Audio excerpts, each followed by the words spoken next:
നമസ്കാരം. സംസ്ഥാനത്തെ ഗവർണർ നൽകിയ ചുമതല ഭംഗിയായി നിർവഹിച്ച ഒരു അധ്യാപികയ്ക്ക് സംസ്ഥാന സർക്കാരിൻ്റെ പ്രതികാര നടപടിക്ക് ഇരയാകേണ്ടി വരുന്നു. ഡോക്ടർ സിസ തോമസ് എന്ന സാങ്കേതിക സർവകലാശാലയുടെ മുൻ വൈസ് ചാൻസലർക്കാണ് ഈ ദുർഗതി നേരിടേണ്ടി വന്നത്. വിരമിക്കൽ ആനുകൂല്യം, പെൻഷൻ അടക്കമുള്ള എല്ലാ വിരമിക്കൽ ആനുകൂല്യങ്ങളും പിണറായി സർക്കാർ തടഞ്ഞു വയ്ക്കുകയായിരുന്നു.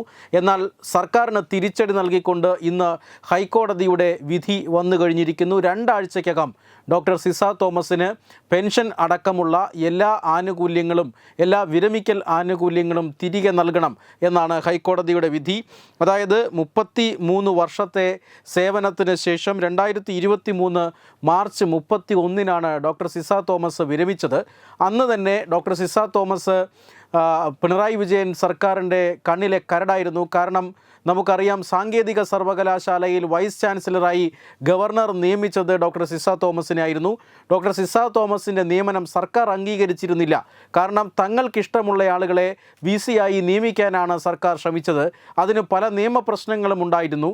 അതായത് യോഗ്യതയില്ലാത്ത, ചട്ടങ്ങൾ പാലിക്കാതെ, നിയമങ്ങൾ പാലിക്കാതെ കേരളത്തിലെ ഉന്നത വിദ്യാഭ്യാസ മേഖലകളിൽ നിയമനം നടത്തുക എന്നത് CPIM-ൻ്റെ ഒരു പൊതു സ്വഭാവമായിരുന്നു.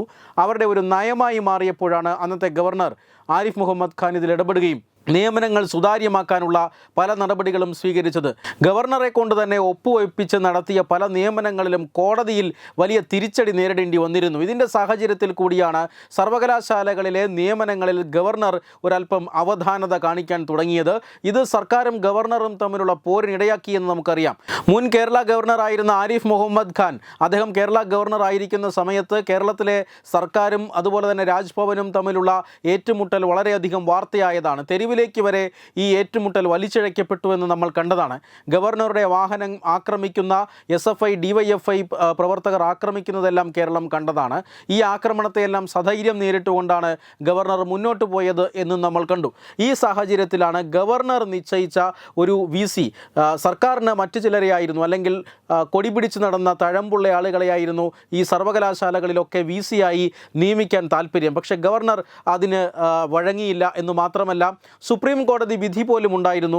VC നിയമനത്തിൽ സംസ്ഥാന സർക്കാർ ഇടപെടാൻ പാടില്ല എന്ന വിധി പോലും ഉണ്ടായിരുന്നു. എന്നാൽ ആ വിധി പോലും മറികടന്നുകൊണ്ടാണ്, അല്ലെങ്കിൽ അതുപോലും കണക്കാക്കാതെയാണ് സംസ്ഥാന സർക്കാർ നിയമനവുമായി മുന്നോട്ട് പോയത്. പക്ഷേ ഗവർണർ ആ ഒരു സാഹചര്യത്തിൽ തന്നെ സ്വന്തം നിലയിൽ നിയമനം നടത്തുകയായിരുന്നു. ആ നിയമനങ്ങളിൽ ഒന്നായിരുന്നു ഡോക്ടർ സിസ തോമസിൻ്റേത്. അന്ന് തന്നെ സിസ തോമസിനോട് ഗവർണർ നൽകിയ ചുമതല ഏറ്റെടുക്കരുത് എന്ന് സംസ്ഥാന സർക്കാർ ആവശ്യപ്പെട്ടിരുന്നു. പക്ഷേ സിസ തോമസിന് ചാൻസലർ കൂടിയായ ഗവർണറുടെ ഉത്തരവ് പാലിച്ചേ മതിയാകുമായിരുന്നുള്ളൂ. അവർ അത് ഏറ്റെടുത്തു, ഗവർണർക്കൊപ്പം തന്നെ നിന്നു. പക്ഷേ പ്രതികാര നടപടി എന്ന നിലയിൽ പെൻഷൻ അടക്കമുള്ള എല്ലാ ആനുകൂല്യങ്ങളും, വിരമിക്കൽ ആനുകൂല്യങ്ങളും സർക്കാർ തടഞ്ഞു വച്ചിരുന്നു. ഇത് പിന്നീട് അഡ്മിനിസ്ട്രേറ്റീവ് ട്രൈബ്യൂണലിൽ ഡോക്ടർ സിസ തോമസ് ചോദ്യം ചെയ്യുകയും അനുകൂല വിധി സമ്പാദിക്കുകയും ഒക്കെ ചെയ്തിരുന്നതാണ്. പക്ഷേ ആ ട്രൈബ്യൂണലിനെയും സംസ്ഥാന സർക്കാർ അനുസരിക്കാതെ വന്നപ്പോഴാണ് ഹൈക്കോടതിയിൽ സിസ തോമസ് ഹർജിയുമായി പോയത്. ഹൈക്കോടതിയാണ് ഇപ്പോൾ ഡോക്ടർ സിസ തോമസിന് നീതി നൽകിയിരിക്കുന്നത്. സത്യത്തിൽ ഇത് മുൻ കേരള ഗവർണർ ആരിഫ് മുഹമ്മദ് ഖാനും പിണറായി വിജയനും തമ്മിലുള്ള ഒരു നിയമ പോരാട്ടമായിരുന്നു. ആ നിയമ പോരാട്ടത്തിൽ പിണറായി വിജയൻ മൂക്കും കുത്തി വീണു എന്ന് തന്നെ പറയേണ്ടിയിരിക്കുന്നു.